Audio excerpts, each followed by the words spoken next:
Good evening అండి. Good evening everyone.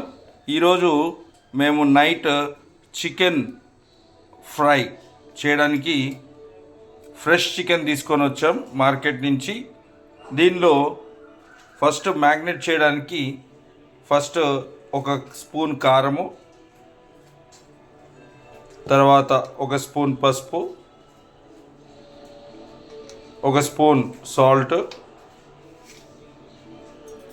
తర్వాత నిమ్మకాయ రసం ఒక హాఫ్ నిమ్మకాయ లెమన్ని పిండేసుకొని, తర్వాత ఒక 2 స్పూన్స్ ఆయిల్ తీసుకొని దాన్ని మ్యాగ్నేట్ చేసుకోవాలి. దాన్ని బాగా కలిపి ఒక హాఫ్ అన్ అవర్ మూత పెట్టి పక్కన పెట్టుకోవాలన్నమాట. దీన్ని బాగా కంప్లీట్ అన్ని చికెన్ పీసెస్కి అంటేటట్టు మనం ఫస్ట్ మ్యాగ్నేట్ చేసుకోవాలి. అలా చేసుకున్న దాన్ని పక్కకు పెట్టుకోవాలి.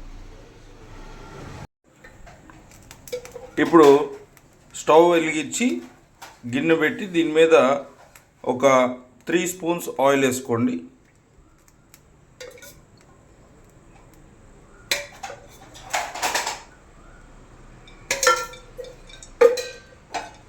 ఆయిల్ హీట్ అయిన తర్వాత ఆనియన్స్ వేయండి.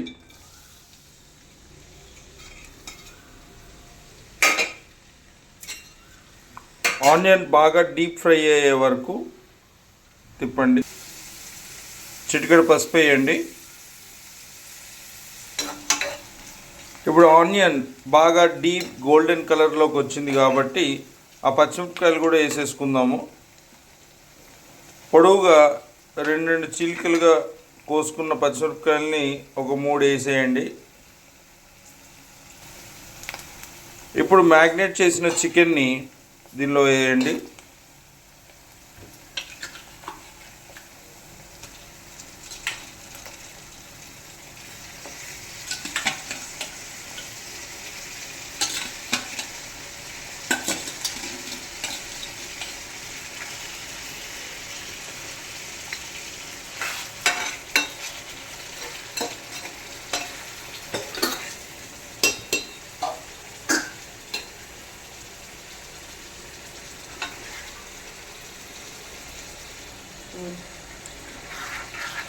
బాగా కలిపిన తర్వాత మూత పెట్టి ఒక 10 నిమిషాలు ఉంచండి. ఇప్పుడు చికెన్ ఉడికేలోపు మిక్సీలో మనం జీడిపప్పు, ధనియాలు, లవంగం, చెక్క మిక్సీలో మసాలా, సెల్ఫ్ మసాలా మనమే తయారు చేసుకున్నాము. ఇదంతా మనకి బయట మార్కెట్లో సపరేట్గా ధనియాల పొడి ఇలాగ అమ్ముతారు.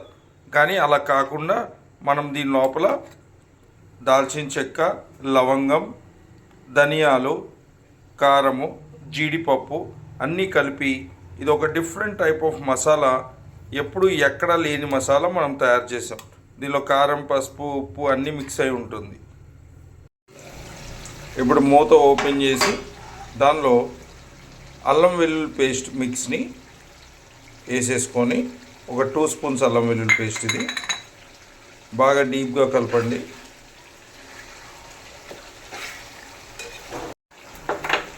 ఇప్పుడు మనం తయారు చేసుకున్న మసాలాని దానిలో వేసేయాలి. దీనిలో అన్నీ మిక్స్ అయి ఉన్నాయి.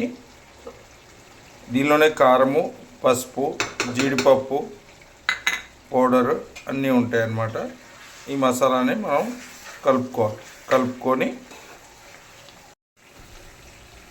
ఇప్పుడు కరివేపాకు వేసేసుకొని దాన్ని కలిపి మూత పెట్టేసుకోండి.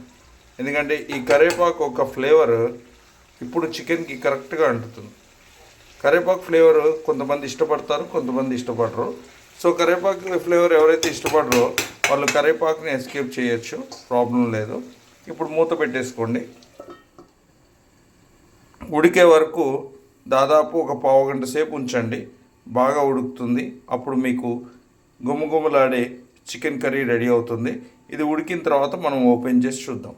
మనకి చికెన్ పూర్తిగా ఇప్పుడు మూత ఓపెన్ చేయండి.